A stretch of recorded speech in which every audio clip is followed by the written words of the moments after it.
Welcome to the series of Miss Frankson Makes It Crazy video because there isn't a good one on YouTube.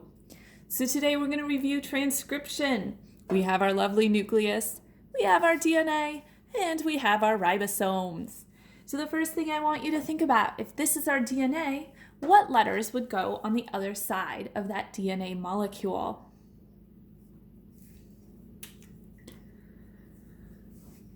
We're going to fill them in together. A goes with T, T with A, T with A, G with C, C with G, A with T, C with G, and T with A. So if you said those letters, you are correct. Now, the DNA lives inside of the nucleus. We want it inside the nucleus so it stays protected. When it's time for a gene to be transcribed, we need a way to get this message from the nucleus to the ribosome. So this process of getting the message from the nucleus to the ribosome is called transcription. The first step in transcription, we have to unzip the DNA molecule. Okay, so we're separating the hydrogen bonds that are connecting those bases. All right, we've got it separated. One of these is going to be the gene strand. This is going to have the information for the gene. The other strand is going to be the copy, right? It's just a copy of the other information.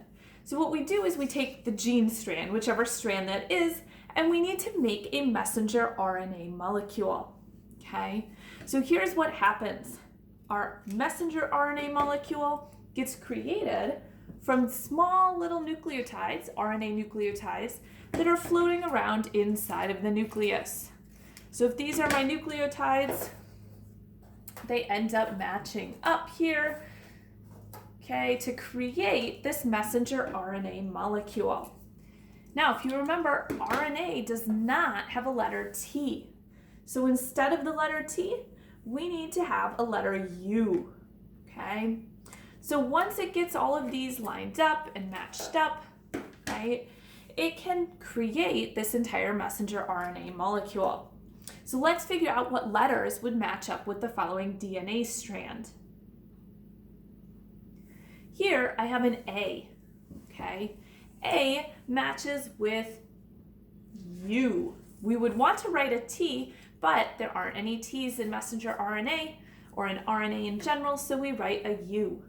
T goes with A, T goes with A, G with C, C with G, A with T, but we can't have T, so it's got to be U, C with G, and T with A.